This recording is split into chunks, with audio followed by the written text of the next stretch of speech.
Hey there, record heads. Make sure to check out bagsunlimited.com for your vinyl record supplies. Bagsunlimited.com supplies record stores and collectors around the world with protective sleeves, archival storage supplies, record storage boxes, protective vinyl shipping mailers, and tons of other durable solutions that'll keep your records safe for years. Just go to bagsunlimited.com and check out their audio and record supplies. That's bagsunlimited.com. And now, on with the show. Welcome to The Vinyl Guide, the podcast for record collectors and music nerds. Here's your host, the biggest record nerd of them all, Nate Goyer. Well, hello, everyone. It's Nate. Welcome to episode 469 of The Vinyl Guide, the podcast for record collectors and music nerds. And ladies and gentlemen, this week we are thrilled, absolutely thrilled, to have Cook Craig on the show. Now, you all may know Cookie from King Gizzard and the Lizard Wizard and the Murlocs. And with those two highly prolific and regularly touring bands, Cook still has time for his solo project, Pipe-Defy. And today he's going to talk all about the new Pipe-Defy album, Pipe-Defy. It's coming out October 18th. There's a few songs on streaming services now, a couple of videos, and of course you could pre-order the vinyl at pdoomrecords.com. P-Doom, of course, the imprint that the King Giz camp runs to produce records for themselves and artists they enjoy. So Cookie talks all about that today. He also talks about King Gizzard and the bootleg series, the story of Polygondawanaland and the impacts of the gift economy. We discuss his approach to remembering dozens of songs for live performance, the early recordings from Revolver and Son, the Angelsea EP, and lots more. You know, Cookie doesn't do too many interviews, so we are absolutely proud to host him today here on the Vinyl Guide podcast. And hey, if you like this episode, make sure to follow our podcast in your podcast app. We have a ton of other episodes you'll enjoy, including King Gizzard and Murlocs bandmate Ambrose Kenny Smith joined us episode 325 of the Vinyl Guide. Episode 331 with OC's Maniac and Castleface Records founder John Dwyer. That's episode 331. Episode 301, we had Amel and the Sniffers, all members talking early and collectible releases of the band. Billy Gibbons of ZZ Top joined us episode 293, and lots more, literally hundreds more. The Vinyl Guide is free to follow in your podcast app. You could listen anytime. For a commercial-free and high-resolution experience, join our Patreon Legends Club at patreon.com/vinylguide.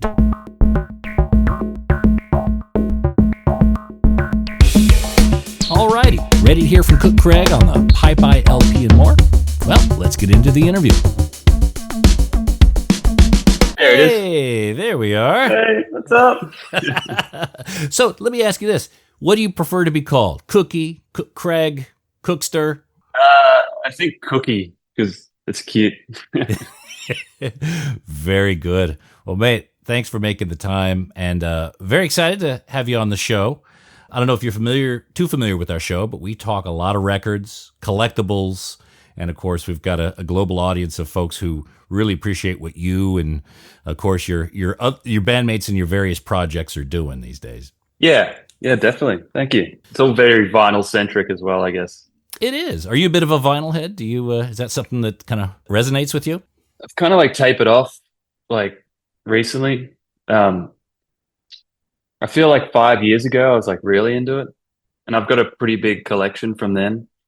I would like buy records on tour because it was just like a fun thing to do when you were like bored. Mm-hmm. And, you know, you just needed to like kill some time. So you'd always go to like a record shop. But I think I just got sick of carrying them around on tour because they're pretty heavy and they take up a lot of space. So it's, yeah. And I would imagine I still love it. I would imagine you guys, with all the touring you're doing, you don't have a whole lot of time to sit at home in front of the stereo.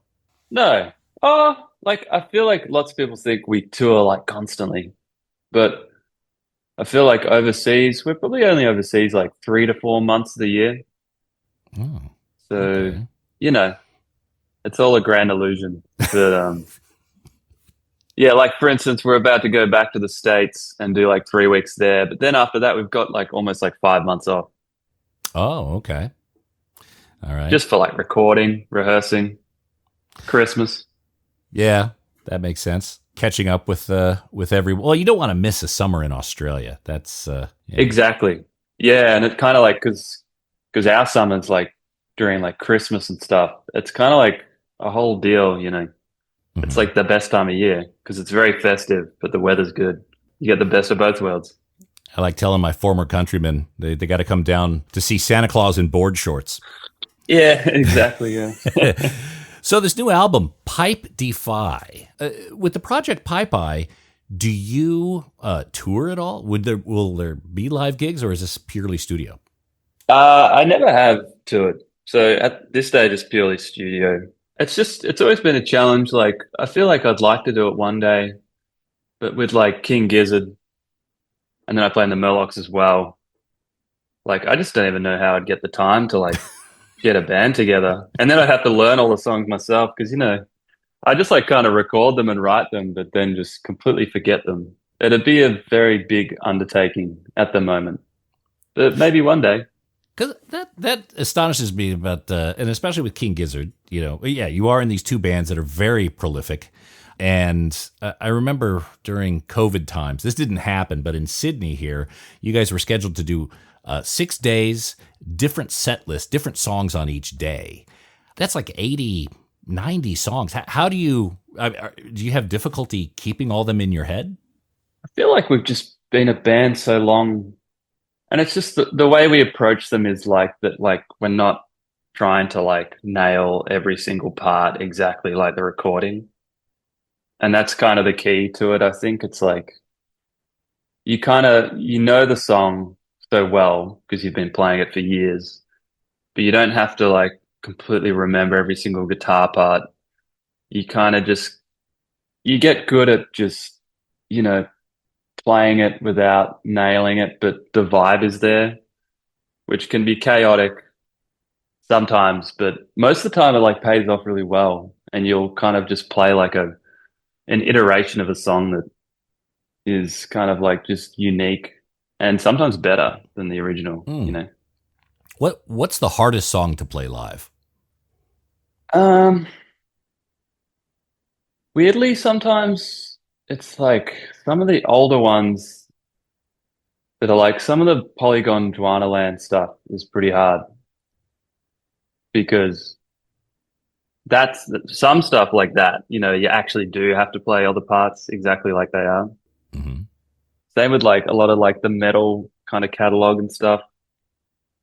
Like they're not really jammy and they've all got very specific parts that you kind of need to do. But yeah, I would say like the Polygon stuff. Like, Okay. All right. yeah, So the probably. Polygon and Infest, Rat's Nest, those are the ones you have to practice more than the others. Yeah, on Nonagon. Nonagon's actually like some of those songs are like pretty hard because there's lots of little parts and it's not like, the structures aren't super obvious. It's not like verse, chorus, verse, chorus. Like there's like heaps of little bridges and like time signature changes and just crap like that that just kind of makes it not that easy to remember. How about the microtonal stuff? Like when you start experimenting with microtonal, are those like exponentially harder than the 12 tone songs? Um, Not really, Hmm. because once you kind of learn the microtonal stuff and like the scales, it kind of just end up being like normal songs. You know, Hmm. it's just kind of getting over that initial hump of, yeah, I don't know, like learning how that music is supposed to sound and like what notes you can and can't play. And then it kind of just, it becomes like anything else. Hmm. Okay. Because it's like 3 or 4 times the number of potential notes and the number of potential Yeah. mistakes goes along with it. Yeah. Well, because the notes are so close. If you play the wrong one, it doesn't sound as bad, you know? Well, I love the fact that you guys have themes in the different records. Now with Pipe-Defy, do you have themes like, dream themes, Inside Out, the new one? Is there a kind of a reoccurring theme throughout it? I don't know if you'd call them themes. I feel like they're definitely all different and they've kind of got their own characteristics and they've kind of got their own like place sonically. Like Dream Themes actually had a theme, as you could probably tell from the name, because it was Mhm. like meant to be like it was instrumental and then each song was kind of like it was like a commercial for a TV show or like an intro song for like a TV show. That was kind of like the theory. behind it. But all the other ones they're not necessarily like themed, but they've definitely got their own unique sound. Yeah. Like when you start with something like Dream Themes, there's the thread that kind of brings each song together and kind of maybe informs how it's written and played. Is it, you start with that, I assume, and then start to work backwards from that? I feel like that one I definitely did. This new one, Pipe-Defy, less so. I kind of just wrote a bunch of songs that were more just kind of influenced by the style of music that I wanted to make, as opposed to kind of like, you know, like a storyline or like a common thread. Yeah, it's very kind of funky, kind of very. I hear Herbie Hancock in there. I hear some. Yeah, definitely like that. Well, yeah, I was kind of like listening to a lot of like Herbie Hancock when he kind of started to go funky, you know, and like, you know, like funky kind of Stevie Wonder. And like just like a lot of that like late 70s, early 80s kind of stuff, like Zap and like just those kind of like that early electronic kind of funk kind of music of that time. That's definitely like a huge influence on it. Yeah. Yeah. Bit of vocoder here and there, that kind of thing. Yeah. Yeah, exactly. Like that's heavily influenced by Zap. Yeah, I feel like if I do another record that's kind of in this vein, I'll definitely get more into like vocoder and that kind of thing. Are you pretty clear when you're writing a song that it's going to be for Pipe-Defy or for Murloc or something you'll bring to King Giz? Kind of depends. Like often I'll just write songs for the sake of writing songs. Like for this album, I definitely just wrote a bunch of songs. Like I wrote like almost like over 20 songs for it. And I was like, I'm writing songs for an album that I want to be a Pipe-Defy album. But then a couple of them that I'd written for this didn't really like fit like the kind of like style that I wanted the album to be. So then, yeah, a couple of them I like threw at King Giz. Actually, probably around the time we were recording like B741. I feel like, yeah, a couple of them ended up on that. Okay. But yeah, like often, yeah, I'll just like write songs for the sake of writing songs, and then I'll kind of just put them in like a back catalog. And when like one of those bands is like making an album and it gets thrown out like, oh, does anyone have any demos or like song ideas? I'll just like throw them out that way. So does the process like with King Gizzard or Murlocs, does it start with like, what do you guys have? Or does it start with, hey, I've got an idea about, let's make every song 10 minutes and 10 seconds, like a theme or a stunt almost? Yeah, it depends from album to album. Like I feel like, yeah, it just depends on the album. Like, cause for instance, like B741 was like really songy songs. It kind of lent itself just people bringing in like song ideas or demos, but for like, you know, like, I don't know, like some of the more like conceptual kind of albums, like Quarters or something, that was just like, all these songs have to be written in this way for this purpose. That must be a strange pitch. What is it? Does it start with Stu? He says, okay, I got this idea. Are you guys sitting down? Here's my thoughts. Is it kind of like that? Yeah, kind of. And like, I don't know, I feel like some albums are more like kind of like collaborative and some are more like Stu focused, and it just depends. Murlocs is very like, just like straight up, like pretty much everyone will just come to the table, like all 5 members with like a couple songs each, and that's just what the album ends up being like. Mm-hmm. What does the moniker Pipe-Defy, where did that come from? It's actually from when I was in like high school. I had like a MySpace page, and I was just like making like pretty much like I'm doing exactly now. I was just making like recordings and just like putting them on this MySpace page.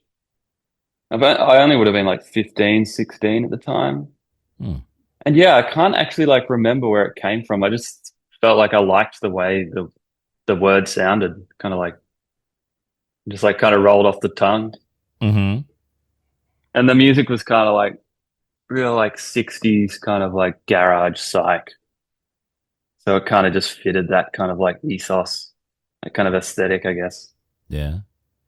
Now, is that was kind of what you were listening to as a youngling? Like, what was young Cookie's record collection like?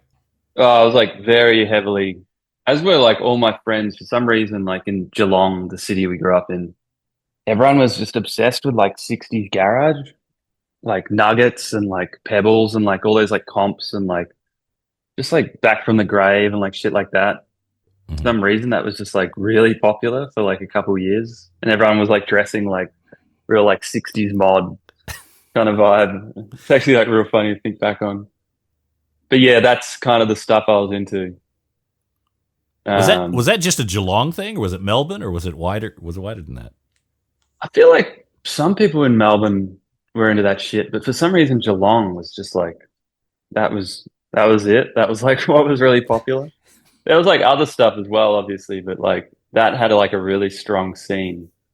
So you were doing stuff on MySpace as Pipe-Defy. How did you connect with Stu? How did you get to? I guess the first project you guys did was Revolver and Son. Is that right? Yeah, that was like our high school band. So that was like me and Stu and a couple other guys, Fraser and Monty.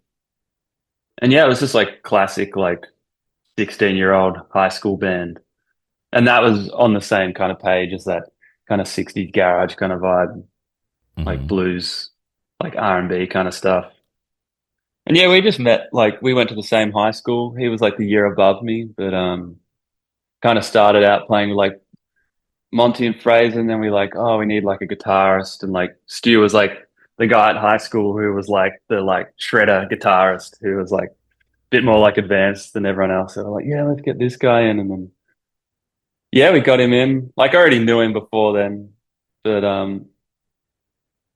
yeah, we got him in the band, and then yeah, like the rest is history. Mm-hmm. Yeah, and like King Giz didn't really start till like after we'd finished high school. But Yeah. yeah, that was a good like 4 years that like Revolver and Son was like a band, I guess. There was a pre-release CD. I think there was some 50 copies of it made, a set of recordings from Revolver and Son. Do you recall that CD? Yeah, yeah, I've still got it. I've got like a few copies. Oh wow. Um, Okay. yeah, we just burnt them by hand on like a CD burner, I guess, like on your like Mhm. old school computer. Your And then we old kind of Dell like desktop. yeah, exactly. And then we just like hand stamped every single one and like hand drew like a thing on every single one and just sold them at the local pub. That's one of the few early recordings that has not been reissued since. Have you guys discussed that? Sharing it before? No, I don't think so. It's too crap. Yeah. Fair enough. Fair enough. Stu can't seem to remember if you were on the Angelsea EP. Did you play on that? I think I did. Yeah, I definitely did because I remember like recording it. I think I played like a bit of guitar on it and stuff. There was, I was definitely on Anglesey EP, but then there was like another two singles that were released, like Sleep slash Summer. Mm. Feel like I didn't play on those ones because Giz was around for a little bit before me and Ambrose joined. I think I joined and then like maybe like a few months later, Ambrose joined, and then that was kind of like the final lineup after that. Right, right. Was it King Gizzard when you joined, or was there a different name? I feel like for a little bit at the start it was called Sea of Trees or something, and then which later became a Gizzard song. But yeah, and then it became King Gizzard. Maybe like Mhm. yeah, like 3 or 6 months after that. Okay. And when you first heard the name King Gizzard and the Lizard Wizard, what was your initial response? Do you recall? I can't remember. I probably thought it was silly, but then again, we were only like 19 or 20. You took another bong hit and went, yeah, that'll do. Yeah, yeah, exactly. Many bongs back then, not anymore. Your secret's safe with me. Okay. So at what point did you realize, oh my God, I'm going to make a living? I could very well make a living as a musician. I could follow my art muse. What was that point? I don't know, probably like 6 months ago.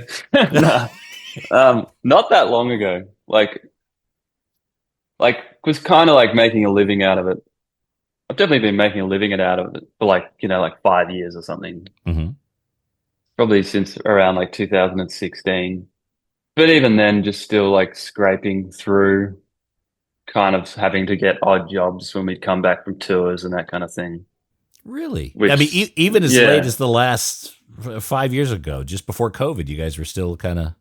maybe not. Like probably up until like about 2016. Okay. I was still like working at bars and crap like that, which is a fair while ago now. But feel very privileged to be able to, just make music and make a living out of it. Yeah. Oh, and hopefully continue to do so. Well, the great thing is about King Gizzard is just the amount of output that you guys have, but it's also you keep the quality high, and it's a bit of a mystery as to how that happens. Do you have any insight on how you guys, like for instance, in 2017, you guys did 5 records with King Gizzard, 2 with Murlocs, and I think there may have been a Pipe-Defy in there. So how do you keep the quality so high? I think the secret is to just not care too much, which sounds stupid, but I feel like as soon as you start overthinking like making albums and writing songs and stuff like that, you kind of like you just lose that initial magic for a lot of things. Mm-hmm. I feel like that's always been the secret to King Giz, is like nothing just ever too like overthought, or it's just kind of like, let's make this album and just move on to the next thing. And when you do that, you get like a lot better, a lot quicker, because you are making so many albums and you're writing so many songs. So you inherently just kind of get really good at, writing songs, recording, making albums, putting out albums, like, because you've done it like 20 times. Mm-hmm. Whereas like most bands have only done it like 2 or 3 times. Okay. Because, for example, something like in 2017, you guys did those 5 records. Did you know that was going to be the plan for 2017, or did it just happen that way? You guys just got on a roll? No, it happened that, we'd planned that. Maybe not like at the start of the year, we were like, let's make 5 records. But maybe after like the first or second one that we'd made, we were like, let's just try and do 5 this year. Mm-hmm. And it got pretty close. I feel like Oddments was the last one. And like, Gumboot Soup, I think, was released. Sorry, not Oddments. Gumboot Soup. And we just scraped that in. And something like Polygondawanaland, that was a free LP. What was the conversation like in the band that, hey guys, this is one we're just going to give away. It's going to be an experiment. What was that conversation? Hey there, audiophiles. If you're seeking stylish furniture to showcase your stereo and record collection, well, look no further than SidetrackedWorkshop.com. Sidetracked Workshop designs extraordinarily elegant record cabinets and consoles that add sophistication and panache to your music hobby. Handcrafted in the good old USA in the vinyl-loving city of Portland, Oregon, Sidetracked Workshop's designs are a music lover's dream. Made with real walnut veneered wood and brass accents, these gorgeous designs add class and taste to the record room and ship fully assembled and ready to enjoy. Just check out the designs for yourself at SidetrackedWorkshop.com. Look, you spend thousands of dollars on records. Don't keep them in a crate, and don't risk your records on those feeble wooden pegs from IKEA. Your music deserves the dignity of Sidetracked Workshop. That's SidetrackedWorkshop.com. Elegant solutions for the vinyl lifestyle. Oh, and hey, record nerds, don't forget to clean your records with the very best and safest record cleaner, the Groove Washer. Make your records look and sound their very best, and store them with confidence using the new Groove Washer Groove Guard record sleeves. You gotta try this out. It makes a huge difference to the quality of your vinyl experience. Ask for the Groove Washer by name at your local record store and accept no substitutes. Or head over to groovewasher.com and use discount code VINYLGUIDE10. All hail the Groove Washer. That's groovewasher.com, discount code VINYLGUIDE10. 10. Hey there, all you record nerds. I want to tell you about BagsUnlimited.com. BagsUnlimited.com has a huge selection of vinyl record supplies. Whether you collect LPs, 7-inch singles, 78 shellacs, or anything in between, BagsUnlimited.com will sort you out. From polyline sleeves to cardboard record mailers to 7-inch storage boxes and archive quality record sleeves, protect your records of any size and shape at BagsUnlimited.com. Whether you have a small personal record collection or you're running a massive record shop, you can grab a small supply or even buy in bulk at BagsUnlimited.com. And they've got some really incredible, unique stuff. BagsUnlimited.com even has special size sleeves made especially to protect your box sets, storage boxes and sleeves for cassette tapes, protective supplies for reel-to-reel, and yes, even 8-tracks. Just go to BagsUnlimited.com, click on Audio Supplies, and prepare to be impressed by all the options they have. That's BagsUnlimited.com. Something like Polygondawanaland, that was a free LP. What was the conversation like in the band that, hey guys, this is one we're just going to give away. It's going to be an experiment. What was that conversation?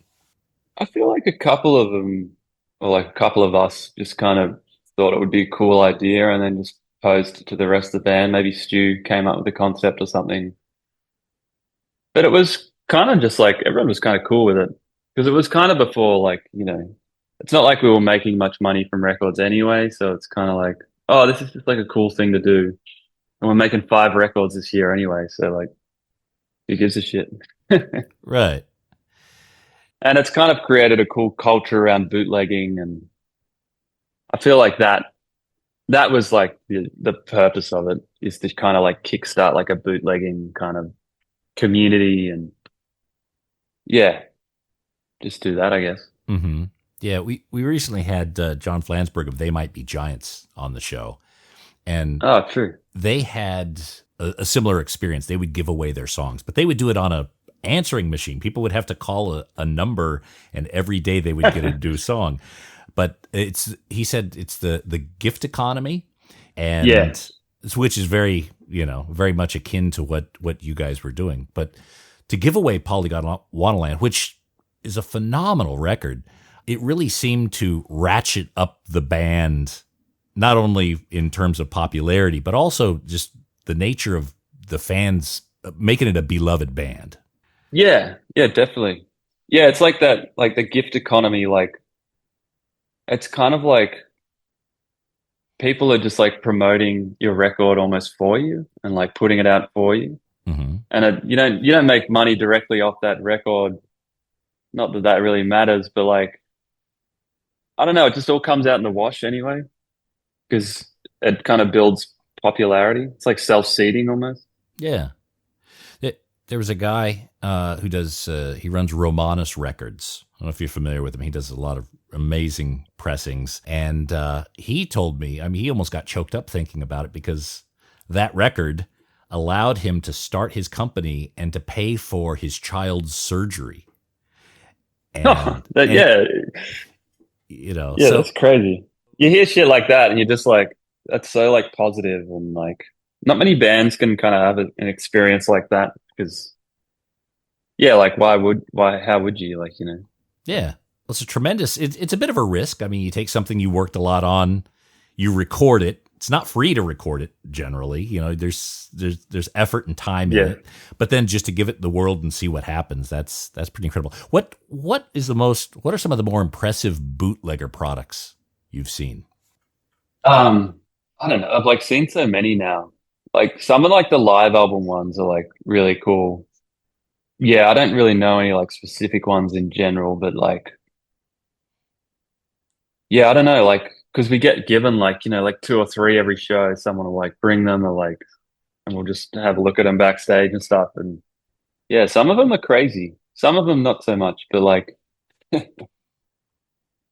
yeah, I can't really name any specific ones. But in general, they're all pretty good. And like, you can tell people try really hard when they do it, and they put a lot into it, which is sick. Is there a vault or a place where because if you're going to be a bootlegger, part of the deal is you have to send a few to the band. Where do you guys keep them all? Yeah. Where are they stored? I'm not. Don't give me an address, but I mean, is there a location that they're all in? Well, we've got like a guy, Dave, who's kind of like doing like archiving kind of work for us now. Mm-hmm. And he's in the States, but I think he's got a bunch at his like house in Jersey, maybe. You said Jersey with a Jersey accent. Did I? Yeah. Yeah, true. Yeah, I've been picking up the colloquialisms. You have been over there. Pretty soon you're gonna stop saying mate and start saying dude. Yeah, dude, yeah. I do say dude when I'm in America. It sounds weird when you say mate to people. Yeah. It took me about 10 years to kind of to cross that chasm, to go from dude to mate. And so, yeah. Yeah. So you've got like a warehouse or someone who kind of does that kind of collecting and make sure that they are somewhere. Yeah. They're somewhere. Okay. How about the tapes? Like all the King Giz tapes, the master tapes, the multi-track tapes, are all those accounted for? Like you mean from recordings and stuff? Yeah. We've got like all the original, like everything we've done. Like everything we've done to tape ourselves might have been taped over to make another record, but like all like the stuff, like early stuff we did at Daptone, like Quarters and Nonagon and like Mind Fuzz. I'm pretty sure we've got those tapes. They're just sitting in like a cabinet at the studio. Okay. So you're serious? You did tape over some of the earlier recordings? I feel so. Yeah, like we've got like an eight track reel to reel at our studio, but it's not like we're buying like new tape every time we record something. Pretty sure Stu just like goes over the top. Oh boy. Which is pretty funny. Yeah. A few listeners just died of a heart attack right there. Yeah. Yeah, we're not precious. Which albums did you record at Daptone? Mind Fuzz, Quarters, and like some of Nonagon, but not all of it. Okay. And like some of those we did bits and pieces at other places. Yeah, I think it was those three. Okay. Because at that time we were kind of like touring in the States, but we kind of based ourselves out of upstate New York for like a month. So it was around that time, there was like 2 or 3 tours where we were just hitting the East Coast hard and just kind of like, yeah, almost living out of New York, but like hitting different spots and different tours. Okay. Do you guys still record while you're on the road? Do you still take breaks to record, or you mainly wait till you get home? Kind of wait till we get home these days because we got our own studio and stuff, so it kind of makes sense to do that. We do like mix albums and like do overdubs and stuff on the road. Like, you know, sometimes people will do like vocals and that kind of thing in their like hotel rooms and stuff like that. Yeah, it's kind of getting harder because the shows are so long and like strenuous. Everyone's like pretty tired on tour these days. So like, yeah, it's just hard to like dedicate time and energy when you're just thinking more about the shows, which I think is fine as well. Mm-hmm. Just getting older and more mature and more tired. Yeah, and some members are starting to get families, so other interests start to come in and that sort of thing. Yeah, exactly. Everyone's thinking about their kids at home. FaceTiming with the dog. Yeah, exactly. So when you guys typically go in, I don't know if it's changed between now and the early days, but do you overwrite? Like you mentioned Pipe-Defy, you had 20 songs, you pared it down to the 10 or 11 that are on this release. Is that pretty typical a motion that you guys do? Yeah. I feel like very, very rarely write an album that's just, you know, like 12 songs and we use all 12 songs. There's always like B-sides or like cuts. I feel like you kind of have to do that because then you just kind of end up with a couple songs that are just pretty poo-poo. Yeah. The clunkers. Yeah, exactly. So I imagine there's a lot of unreleased material for Pipe-Defy, for King Giz, for Murlocs, but stuff that you guys would think is probably wouldn't make the cut, probably subpar in your opinion. Yeah, and like a lot of that stuff's been on like King Giz bootlegs. I feel like Murlocs has like heaps of cut songs. Murlocs could probably like release like a couple albums of just like cut songs, you know. And Pipe-Defy, I've probably got like 50 songs that I've written that I've just never used for anything, you know. Mm-hmm. Not like fully fleshed songs, but just like ideas and demos and like song structures and crap like that. Right. And how do you capture those when you're on the road? You get the muse of a song. How do you grab it before it goes? I like write a lot of songs on like GarageBand on my phone, like the app, like a little recording like app. Mm-hmm. Just to like remember like chord progressions and song ideas like that. And then like when I get home and I like want to write a song out of that idea, I'll kind of just like redo it properly, like in a studio or at my home studio. Because Pipe-Defy, to me, to my ears anyway, it sounds a bit cleaner than some of the other recordings. You know, Inside, Outside, Laugh About Life. They seem a little bit, well, I guess lo-fi may be a term. Yeah. Not definitely. to be used pejoratively, but the new one, Pipe-Defy, seems a little bit more schmick. Right? Am I hearing things, or is that? No, that was definitely like the point. It was like, I just wanted to go for like a more like kind of clean hi-fi, like ultra like stereo kind of sound. And like Joey from King Giz, he kind of like mixed it and like produced it a bit. He kind of like nailed that pretty well, without it sounding like crazy clean. But I just kind of wanted to steer away from the lo-fi vibe. You know, I feel like I've been doing that for like years and years, and I've kind of just matured a bit, maybe. Yeah. I'm not 16 and it's not 1965 anymore, you know. If you got a nice stereo, you'll definitely be able to hear the difference in the crispness. Yeah, true. Do you ever guess on other projects? Nah, I feel like I never actually have.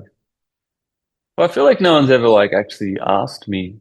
Yeah, I guess because I'm in Giz, Murlocs, and then I do Pipe-Defy as well. I feel like I'm just my own guest a lot of the time. He's too busy. He's never in town. We can't maybe that's just, but no one's ever really asked me. Hey. So, Cosmic Blip, when you first recorded that, this is going back 2015, probably recorded in 2014. What was your intention? What was that? What were you thinking would happen with Cosmic Blip? Actually, because I was studying at uni at the time, and I was doing like fine art, like sound art. Yeah, I was kind of like, I just needed to do some recordings for like a school project. And then, I like recorded like 4 songs, and then it was just like, oh, this could be like a little EP. Because I hadn't done Pipe-Defy stuff since, like I was talking about before, since like high school. So, there'd been a good like 4 or 5 years since I'd like ever like put anything on the internet or anything. And then Eric was starting Flightless at the time, and he's like, oh, you should like put it out, and we'll like do it on Flightless and stuff. So then, I just got it together and got Stu to mix it and then put it out. Yeah. Your earlier records that were on Flightless, those had been reissued. For a while, those were super collectible.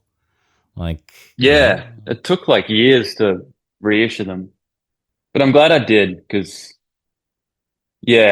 a lot of people just never got a chance to buy them, or it was like a lot of Americans who wanted to get their hands on them but couldn't because they were all in like Australia and that kind of thing. I'm glad I did that. I'm gonna keep trying to reissue them. Might have to do like a 10-year anniversary for Cosmic Blip next year or something. Ooh, it's coming up. Yeah, that's right. Which is crazy to think about, 10 years, you know. You guys still have a good relationship with Eric and Flightless? Is that still? Yeah, definitely. Yeah. Well, he's stopped doing Flightless now. But that's all sweet. Good.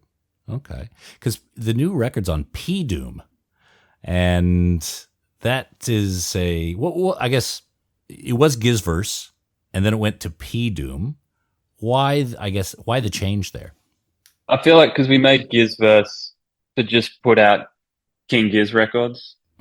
But then we kind of realized like, oh, maybe we could like expand it a bit and make it a bit more of like a proper label, and then put out friends' bands and like side projects that people are like working on, you know. Right. So it was just kind of like a natural evolution, I guess. But yeah, we're pumped on it. It's good to like just help your friends and like kind of build like a little community and that kind of thing, you know. And the term P-Doom, that's the propensity for civilization to end due to AI. At least that's what the scientific version. What led the band to decide on that name? I don't know. I guess everyone's just into like sci-fi crap, stuff like that. So sounded cool.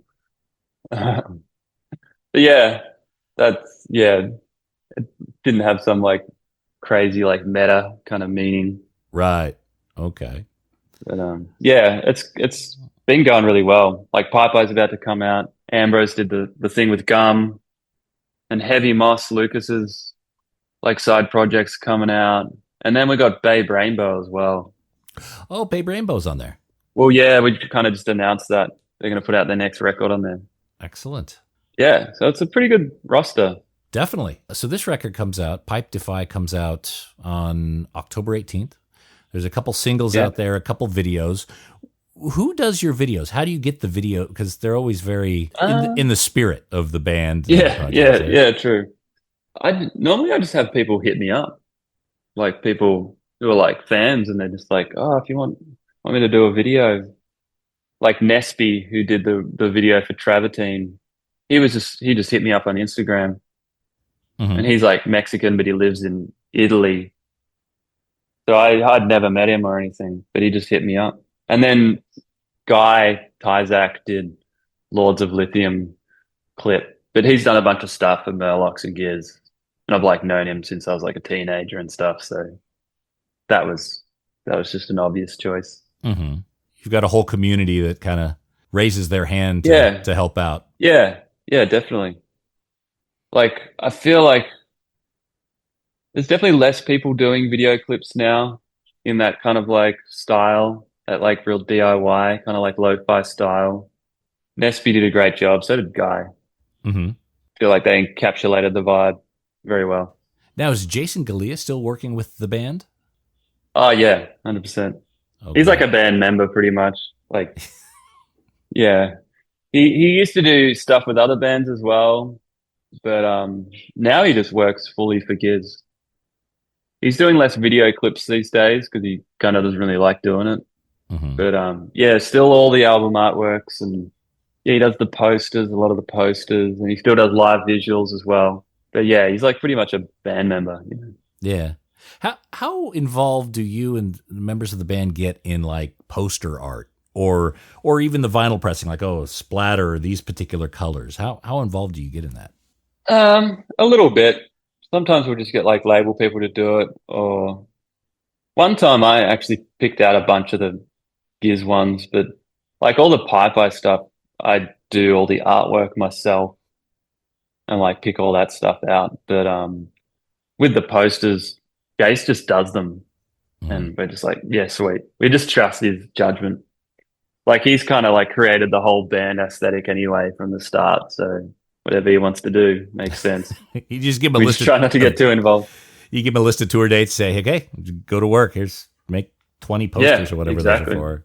Yeah, okay. And he just draws them up. Yeah. So you said you're getting ready to go back to the States. You're doing a few months there, and then back to Australia for several months of R&R, and then recording and Christmas and all that. What does 2025 look for you guys? We've got a fair bit planned. We're doing like a big like residency tour in Europe, which is going to be cool. Like we're going to do like, I think 5 locations and do like 3 shows in each location, but they're all pretty exotic and they're at cool places, like, you know, like Roman amphitheaters and like just like cool, like European kind of places.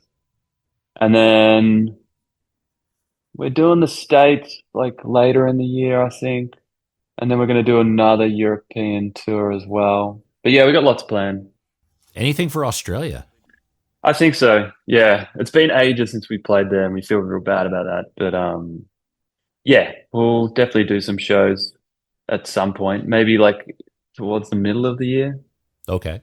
people often complain that we don't play shows in Australia anymore, but yeah, it's just kind of hard because like all our like crew members and like all the infrastructure for our touring rig and stuff kind of lives in like America and Europe now. Mm-hmm. So like the tour in Australia, it's almost like obviously we live here, but like we have to bring all our crew over and stuff. It's like an international band touring in Australia, you know? Right. Well, you guys played plenty of shows here in the early days, so Yeah, exactly. They've had enough. Yeah. You're playing Roman amphitheaters, things like that. Is there like a dream gig that you guys have thought about? Something you continue to aspire to do? I feel like we've done like Red Rocks a bunch now. That's like a fair bucket list venue. Like the Gorge, we've done that. We just did that in America. In Europe, there's like heaps of crazy venues like that, like cool, like old, like yeah, like Roman amphitheaters and like like ancient ruins and stuff that they've converted into venues. But yeah, the bucket list is getting a lot smaller now because we've kind of like played most places. Like, yeah, I don't know. Yeah, we've kind of just done everything. Hey. Well, it's amazing to watch you guys do it. Like I was lucky enough to get to know the music early enough to at least appreciate you while you still played Australia, and to watch you guys go level to level to level, like you say, Red Rocks and a lot of those locations. Great to see you guys continue to go from strength to strength. Oh, thanks. Yeah, it's like really, it's just surreal. I don't know. It doesn't ever get, I don't feel jaded or anything by it either. Like, it's still just as exciting as it was like 10 years ago. What is a surreal moment you had recently? Something you just like, oh my God, how did this happen? Well, we just did the Gorge in like Washington State. That was pretty surreal. Because that venue's amazing, obviously, with like the big like canyon behind it and stuff. Mm-hmm. Yeah, and there was like almost like 20,000 people there. That was like very bizarre. Getting that many people to just be at like your own show is like, yeah, it's cray. Singing your own words back to you. Yeah. To go from like, because it's been such a slow burn over like the last like 10 years, to go from playing like to 100 people max in a lot of those American cities, playing to like 10,000 plus now. Just wild. Do you guys have the albums or music already done that you're going to release in 2025? Nah, we're still working on stuff, which is probably what we'll work on over this kind of like Christmas break. We'll probably have to have it finished by like early next year. But yeah, we got a couple things in the works. How quick is the turnaround? Like if you finish something on December 31st, how quickly is it that you guys can generally have it out? Pretty quick, because we've got like P-Doom, which is like our own label. So like the turnaround for things is always like pretty like seamless because we're setting all the deadlines ourselves. It's really just like vinyl production and like stuff like that is the only like stepping stone, really. Yeah, it can be pretty quick. Like you can probably finish an album and then have it out like 3 months later. That all sounds very exciting. The rest of 2024 and into 2025, I want to remind folks that October 18th, this Friday, Cookie's coming out. His moniker Pipe-Defy is coming out with the new album Pipe-Defy. You can pick up a copy at pdoomrecords.com. You could also go to your streaming services right now and download a couple of singles and set yourself up to get the whole album on the day of its release. There's a couple videos out as well, Travertine and Lords of Lithium out there. And it really is quite amazing watching the whole evolution of, the different bands you're in. It feels to me, and correct me if I'm wrong, but Pipe-Defy is almost like a palate cleanser between a lot of your other projects. Is that fair? How do you see it? That's a really good way of putting it, I think. Because, like I work on stuff with King Gizzard and Murlocs, but then in between, like I'll often have like these song ideas or like, just ideas that I have for like albums that I can kind of turn into like Pipe-Defy projects. But it's like always inherently very me. Yeah. And, like other stuff I do with like Giz and Murlocs, it's always influenced by like the other band members, which is great. But it's nice to do something where it's just purely you, you know? Yeah. Swim in Lake Cookie. Yeah, exactly. Swimming in my own lake. All right. Well, hope to see you live soon, whether in the States, Australia, or someplace in between. Yeah, we're going to be everywhere. Well, I will anyway. Yeah. Thanks, Seth. Thanks for having me. Catch you later. Enjoy the rest of the day. Bye.